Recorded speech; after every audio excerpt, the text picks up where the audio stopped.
Ding, ding, ding, ding, ding. Welcome to Talking Pictures Trivia, the podcast in which a group of Welcome to Talking Pictures Trivia, the podcast in which a group of B-Side. Hello, and welcome back to B-Side. I'm Tom, your host for this episode, and today I'm going to be working on the first chapter in the Back to the Future trilogy. It's an appropriate day to do this. Where I am, I'm in eastern Connecticut, right outside of the University of Connecticut in Storrs. There's a big thunderstorm, it's raining, it's nice and warm. It's a nice summer rain day, very appropriate to talk about Back to the Future. And what I want to talk about with regards to this film is not so much the plot of Back to the Future, but the depiction of science and scientific discourse in relation to a number of older plays in the late 17th century.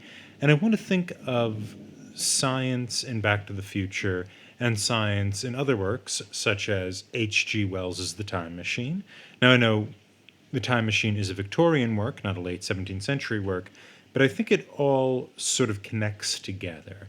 And it connects together with the understanding that very often science is seen with respect to how it is performed or presented. All right, so let's get started.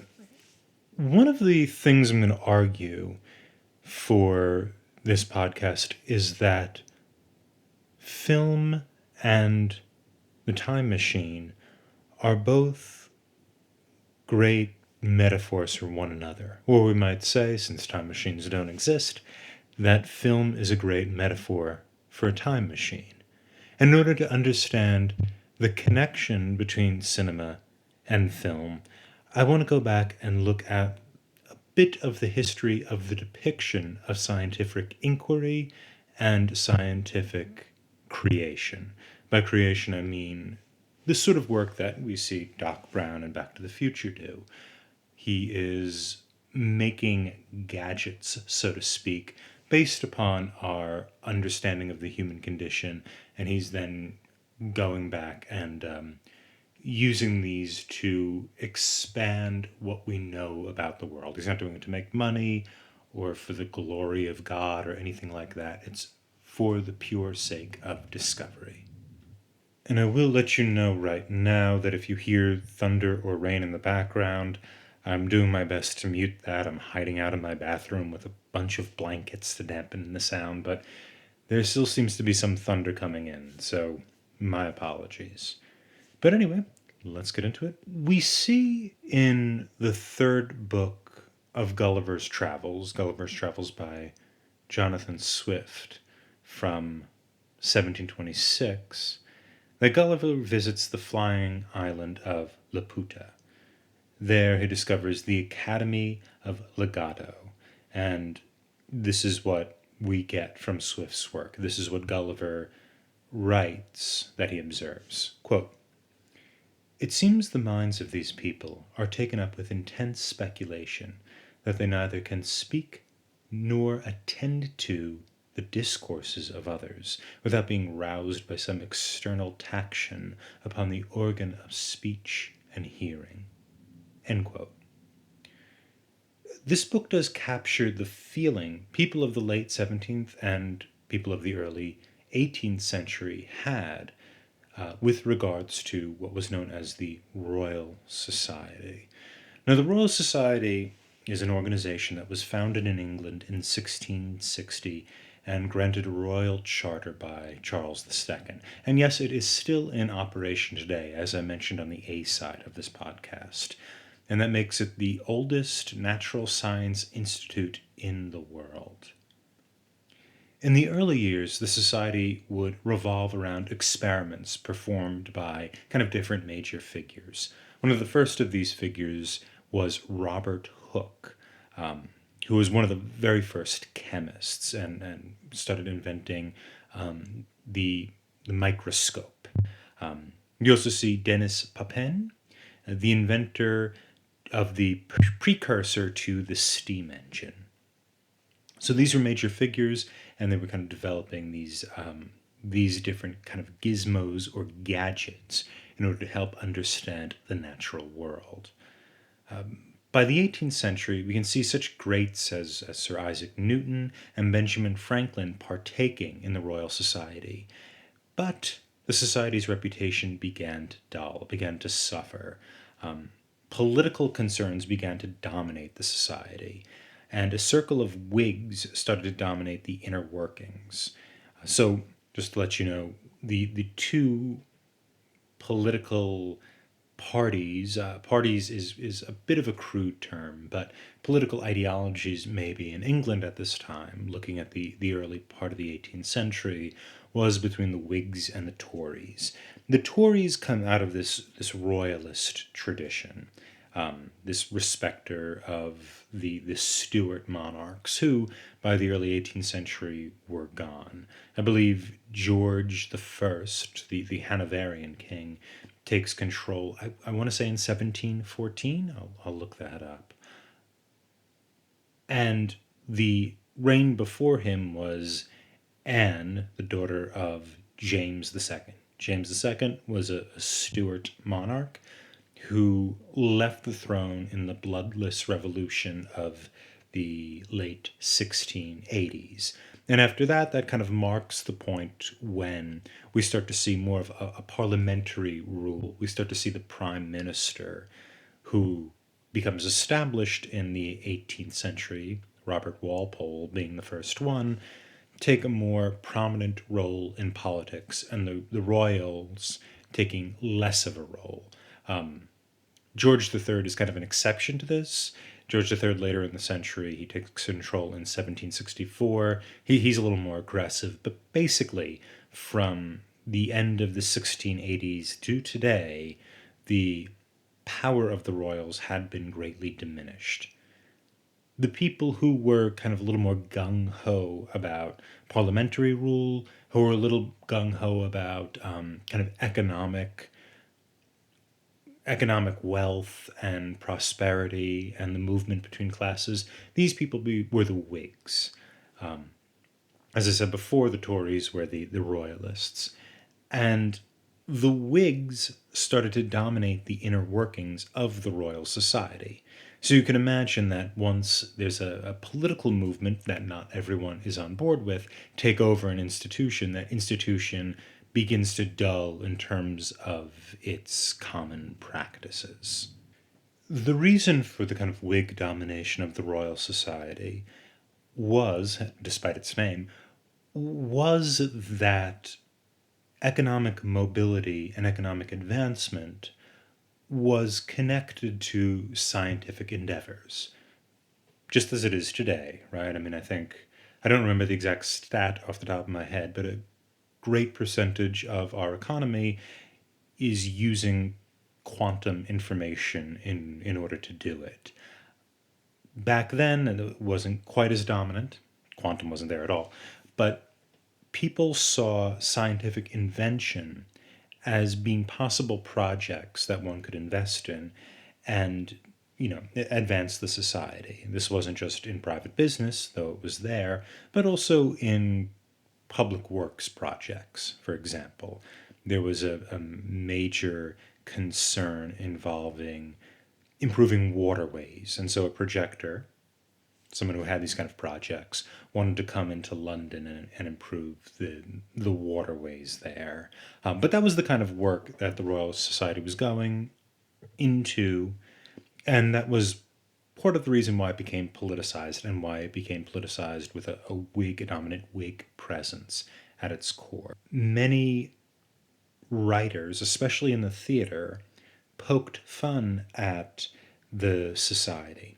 A lot of writers in the theater, especially in the Restoration Theater, so this is the theater of Charles II, they saw these scientific tinkerers, these Doc Browns of the 17th century, as virtuosos. That's often what they called them. And they would poke fun at these virtuosos, at how they behaved and what they were doing. And you could see that that lasts well into the 18th century and even beyond. But we could see with Gulliver, right? Where the people there are so taken up with intense speculation that they can't pay attention to anything outside of themselves. And what we end up seeing is this sort of maniac type person who really can't get out of their own way, who really cannot see what's in front of him. And in front of her, too, we also have female virtuosos. So in 2012, to switch gears a little bit, there's a really interesting book written by Al Coppola, I don't know which, titled Theater of Experiment. And Coppola, we'll say Coppola since it's a film podcast, Coppola explores the discourses of science using Bruno Latour's actor network theory. What this is, we're not going to go too deep into it in this podcast, but just to let you know Coppola's thesis, the actor network theory refers to a network containing many dissimilar elements made up of both social and technical parts, buyers and sellers, and what the buyers and sellers bring to the table. And so the actor network theory might be a person in a store who's selling groceries. And that would also include the customer in the store. But it would also include those things which facilitate that transaction. For example, clothing. Can't go into a store without clothing. So how does the choice of clothing affect the network? And then the clothing manufacturers, etc., designers are brought into the network. And so in so doing, Bruno Latour, the person who came up with this, is able to bind these kind of social and technical aspects together. That maybe the production of clothes is a technical thing, but it has this sort of social resonance. It allows you to become a buyer in a store. Coppola, on the other hand, argues that scientific discourse moves from the courtly space to the public sphere and connects itself to commodity transactions. And what we begin to see is that the plays of the late 17th and early 18th centuries begin to satirize these kind of scientific transitions from internal to public demonstration. And by internal, it would be, like I mentioned before, with Hooke, who's demonstrating to his colleagues how the microscope works, right? Or you might have a court demonstration, a demonstration to the court of Charles II, some kind of scientific discovery. Over time, Coppola says, this becomes much more of a public sphere discussion and activity. Coppola, in order to exemplify this, brings up Robert Hooke. Hooke, after a while, becomes extremely famous. He becomes known as the first chemist, and he publishes a work called Micrographia. And what Micrographia does is it demonstrates pictures drawn from images seen under the microscope. So they'd be drawn and they are of things you would see under the microscope. And he would sell this book, and therefore he would, quote unquote, sell the science, connecting the science itself to this kind of entrepreneurial spirit that you generate this work to publicly show off to everyone, and then, kind of a bunch of dollars, or in this case, pounds, flows your way. And so therefore scientists are seen not maybe the way we see them today as people working in a university trying to publish papers, but rather scientists are seen as part of the kind of the entrepreneurial values that are beginning to become stronger and stronger throughout the 18th century. At the same time, we start to see that satire begins to mock this experimental / entrepreneurial spirit. So, in a few cases, very early on, we see that Thomas Hobbes's 1661 book, Dialogus Physicus, as well as the very famous female writer Margaret Cavendish, her 1668 book, Observations on Experimental Philosophy, that these two books deride the new science for its focus on spectacle. And this is something you would see. It's kind of like the sideshow thing, where you would have a kind of theater, and you would go in and then you would see the great scientific demonstration go on. This continues into the 19th century, and you could think of where autopsies were done. Autopsies were done in a space that was called a theater, and you would gather around and see the master surgeon, or whatever they call them, perform the autopsy. That really starts now, and as it starts, remember the Royal Society, 1660 it's founded. Hobbes is already criticizing this kind of behavior by 1661. In its start, it's already kind of problematized as what and why are we financing or valuing spectacle, right? What is kind of the point of this? Why are we drawing attention to this?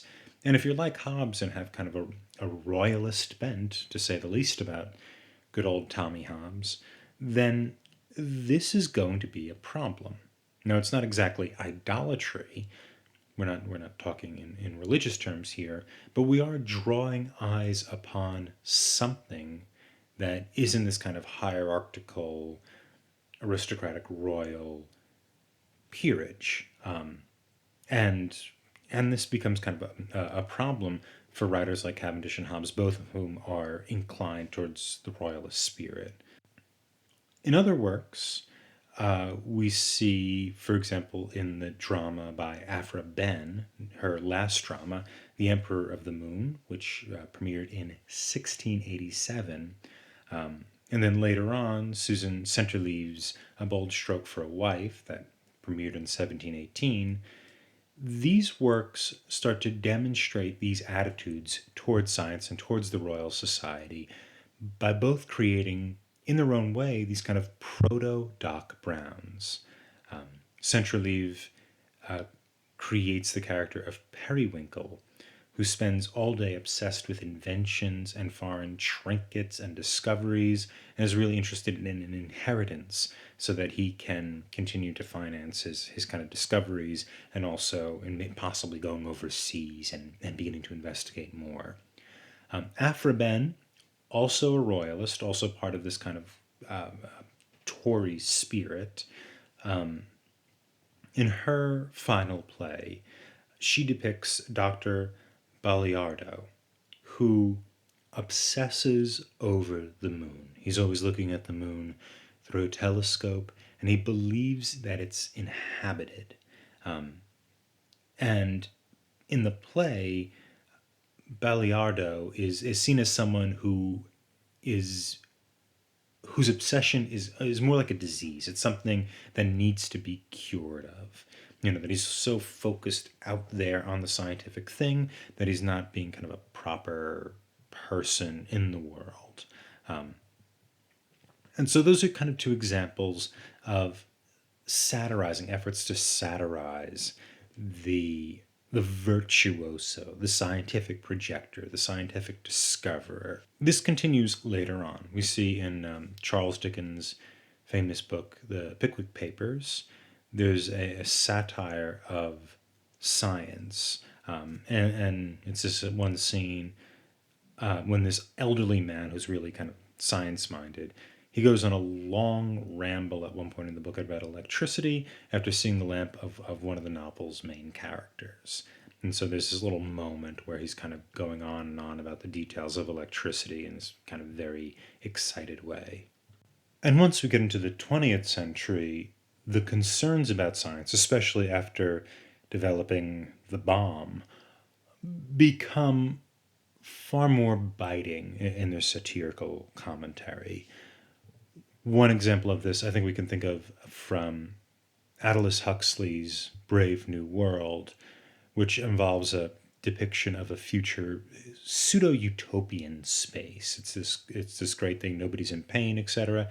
And everybody takes these drugs, soma, which sort of give you a lot of pleasure, but also sort of rob maybe what we might think of as an artistic spirit or a spirit of discovery. And so, while before in the 18th century and the 17th century, we're depicting the scientist as sort of addicted to discovery. He's always or she's always driving at these discoveries to such an extent that he or she robs themselves of social interaction. Well, once you get into Brave New World, the scientific discoveries are sort of misshaping all of society. They're not isolating individuals, but actually causing a problem with society. They're even, in the case of Brave New World, limiting the possibility of discovery. We also see with works like the much more difficult novel Gravity's Rainbow by Thomas Pynchon from the early 70s. I want to say 1973 off the top of my head. And what Pynchon's novel refers to is the path, the parabolic path of a V-2 rocket that were launched. A lot of them were launched during World War II. And so there's this kind of idea of technology beginning to shape people. And in fact, the main character in Gravity's Rainbow, it is suggested, actually gets sexually aroused when he's anywhere where the missile has been, that he's been kind of trained in a Pavlovian way to be excited by the material of not the normal V-2 rocket, but this other rocket that was developed in secret. And so you begin to see the integration of technology and biology there, especially human biology, and the kind of potential weirdnesses that it can invoke. However, when we get to Back to the Future, it's kind of hard to call this a satire. Actually, it just isn't one. It isn't a satire, and we shouldn't call it one.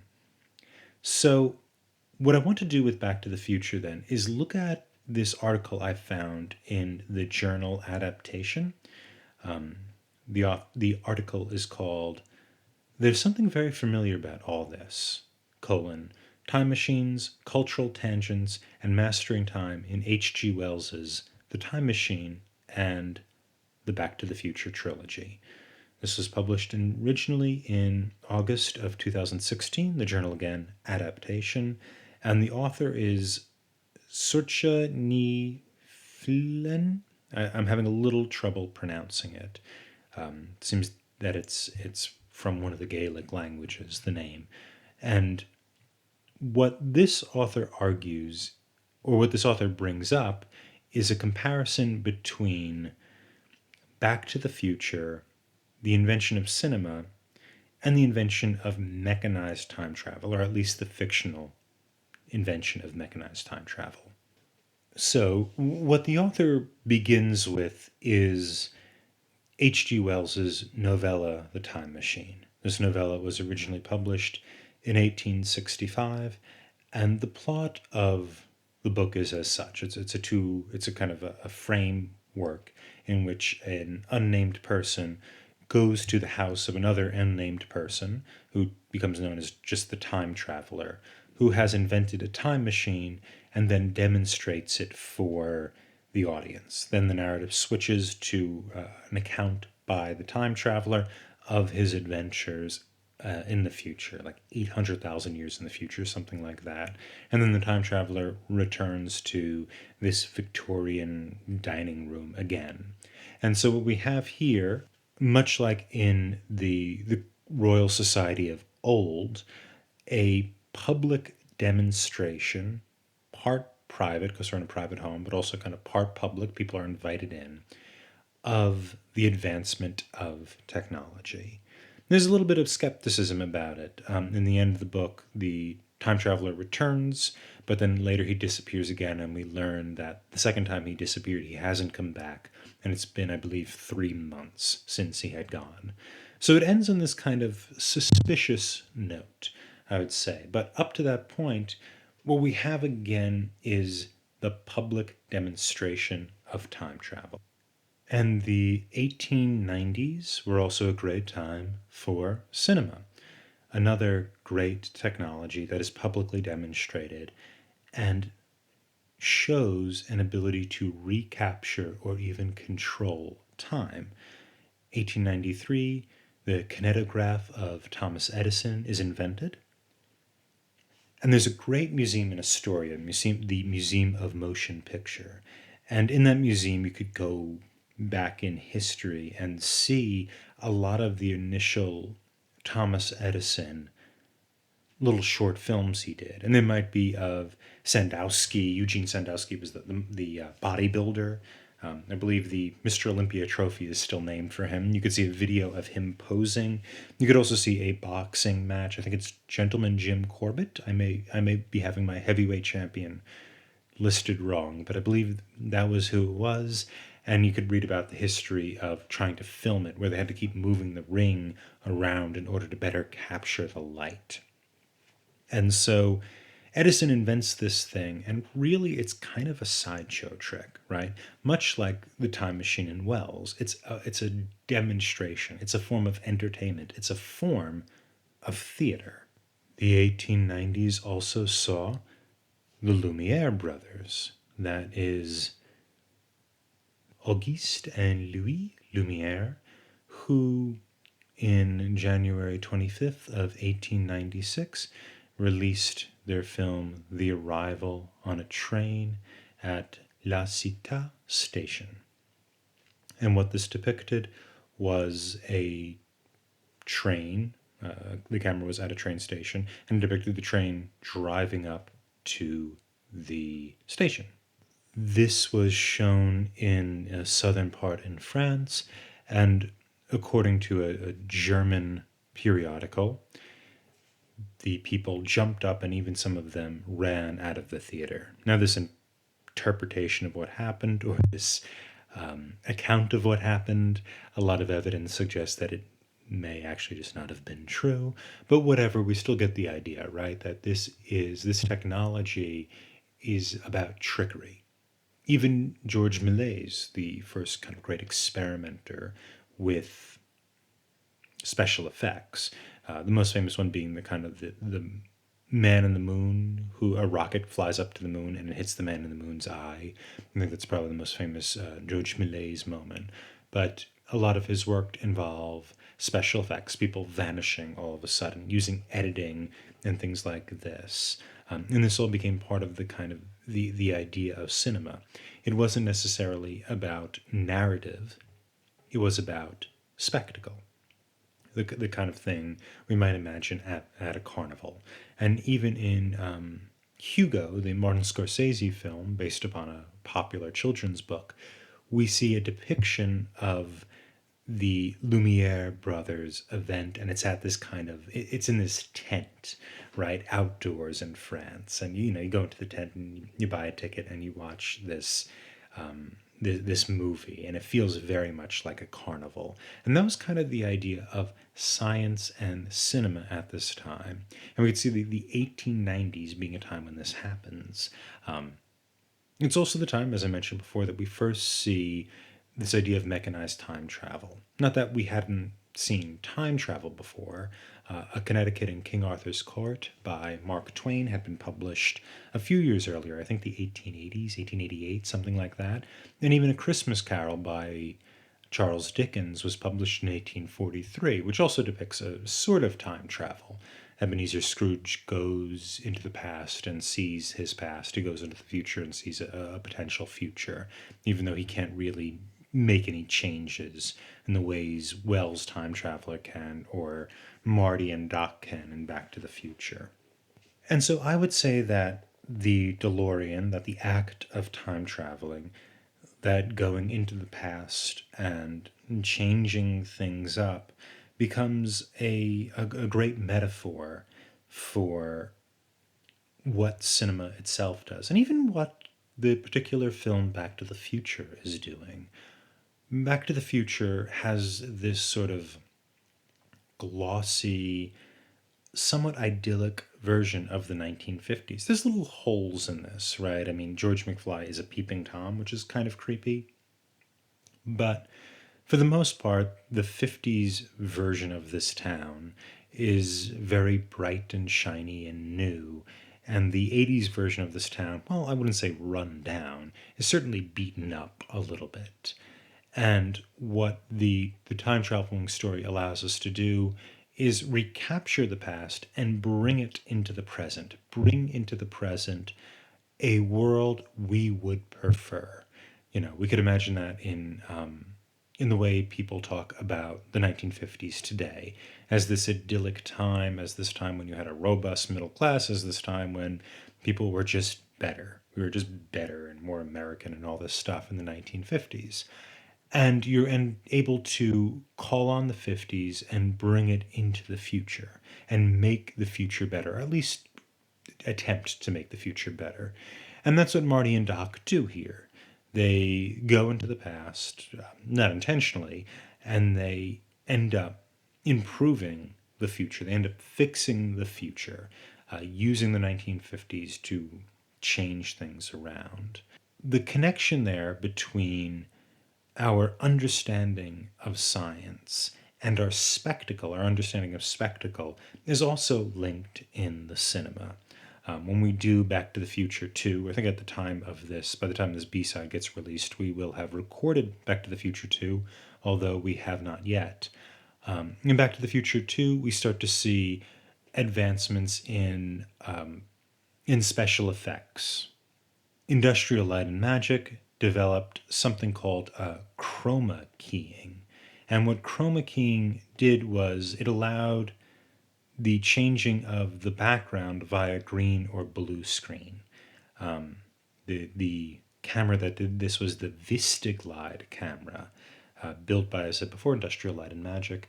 And that allowed the camera to map separate scenes onto one scene and dolly the images in. So you could have one scene where Michael J. Fox is playing three characters, and you can impose all of those different characters onto a single space. And that's what this Vistaglide camera did.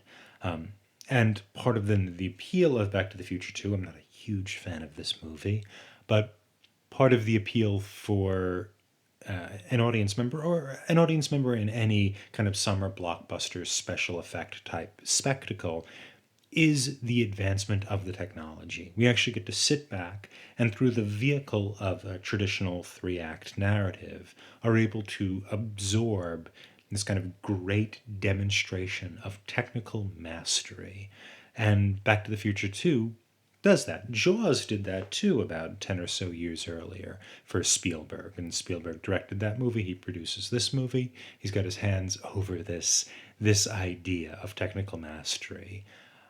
And what's interesting about it is it seems that, from my observation at this point, we're a little bit exhausted by quantity when it comes to special effect. I know at least I am, and I think that seems to be true of people generally. That after Star Wars Episode 2, the search was to use this kind of big budget special effects in a more intelligent, maybe even elegant way. I would say that's probably not true of something like Avatar, right? Which was entirely absorbed with the special effects. It was the selling point. And the three-dimensional aspect of Avatar, which didn't really stay with movies after it. But that three-dimensional aspect became the new spectacle on which we dwell. The opposite of the Avatar, Back to the Future to Star Wars Episode 1 genre, I would say, is something like Ex Machina, which we had done in an earlier podcast. And in Ex Machina, it won the Oscar for Best Special Effects, and did that with slight highlights. Very small details were given the special effect treatment and used in order to create this kind of beautiful, elegant robot. The character Ava is a robot, and she seems mostly human, but we're able to see through her. We're able to see the wires in her arms. And so it wasn't really about quantity or bigness or size. It wasn't really about spectacle, but it was more about maybe aesthetics or even beauty. And I think that the evolution of special effects and spectatorship in the cinema kind of matches or mirrors the Royal Society in the middle of the 17th century and the evolution of the development of scientific discourse and the inevitable spectatorship and commercial aspects too, cinema is very commercial, that went into shaping those scientific discourses. All right, I think that'll be it for today. Thank you very much, and this has been B-Side.